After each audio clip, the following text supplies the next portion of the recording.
Hey guys, okay, just wanted to make a video showing you how to do a super simple but effective maple sap vacuum system. You can see sap coming in there pretty nice today. Sort of a cloudy day. It's afternoon now. It's running all right. So I'll show you my setup here. I've just got it hooked to a car battery right now. Usually I run it on a 100 amp hour lithium battery, which lasts for about 3 days with this particular system. But you bring the car battery down when I have to charge the lithium battery. You can do solar panels and all that stuff, but you should be checking this thing at least once a day anyway, so I just swap out the batteries. It's a pretty easy way to go. So I've got 140 3/16 taps on this 3/4 inch main line, and it runs into this box here. I just got it in this bin basically to protect everything. And inside this box is the sort of heart of the system here, and it's a lot simpler than it looks, and I will go over it here with you.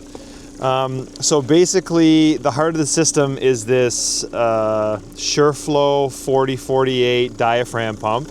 These are a pretty common pump. A lot of different manufacturers of these, but I would say SureFlow is probably one of the best.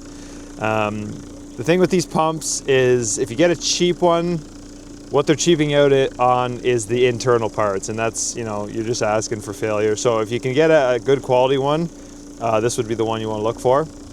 The reason you should be using a diaphragm pump, the biggest thing is that it doesn't, like if it freezes, it won't wreck it. Because it's got rubber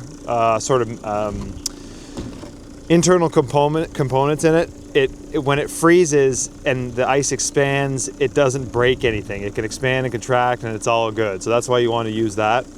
And so don't forget, it's got a little pre-filter right here, and I found that if you position the pre-filter in the upwards position, it prevents this glass from cracking. So that just works out well. And then the way it's controlled, because I don't want it running all the time for no reason, especially at night when it's below zero and the sap isn't running. So I've got this little Inkbird controller here. This is basically just a refrigeration and heat controller for many different applications. I'm just trying to show you guys the screen here, but it's not really coming up. I think it says 3.5 degrees Celsius.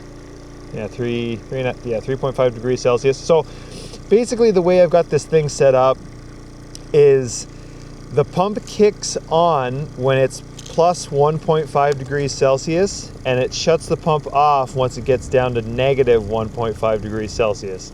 And the reason I have it set up that way is because the sap obviously runs when it's above zero, but it takes a little bit of time and temperature to get the sap to start to run. So it doesn't run to obviously right at 0.1 degrees Celsius. So I wait till it's about 1.5 degrees Celsius, and I found that that's the sweet spot where the pump kicks on, the sap in the lines has just thawed out, and then it starts pulling vacuum on the system, and it works great. And then sort of conversely, it shuts off at negative 1.5 degrees Celsius so that it's pulling vacuum on the line until the point where the sap starts to freeze, which is basically around, it's at zero obviously, but then at negative 1.5 the whole system starts to freeze up, and it gives the pump a chance to sort of pull a vacuum on the line and kind of clear the line and clear this little filter out before it shuts off for the night or whatever it happens to drop below that 1.5 degrees Celsius. And so this thing's super easy to set. I mean, it's all in the manual. It's a really common controller. So I found that this one works the best for that, and it's been here for, I've been using it for 6 seasons, this exact controller, and it's been great. It has an internal 10 amp relay, which you could probably get away with it on this pump, because if you can see here, it's a 10 amp max pump that they want you to hook to a 15 amp fuse, and it really doesn't ever draw the 10 amps, so you probably could just use this without a relay, but I just went and put an automotive relay. Super simple. If anyone doesn't know, relays are basically just, they're like a switch. So they basically use a low voltage current to switch a high voltage load, if that makes sense. So there's like a little switch or contactor basically inside here that when this thing, or when this controller turns on, it completes a circuit which closes a contact, which then connects the positive lead of the battery to this pump, turns on the pump, and then obviously all the negative is just hooked all together, turns on the pump. And then the controller has an external temperature sensor, which is nice because you don't want the temperature sensor in this box because this pump creates a tiny amount of heat, which would skew the temperature reading.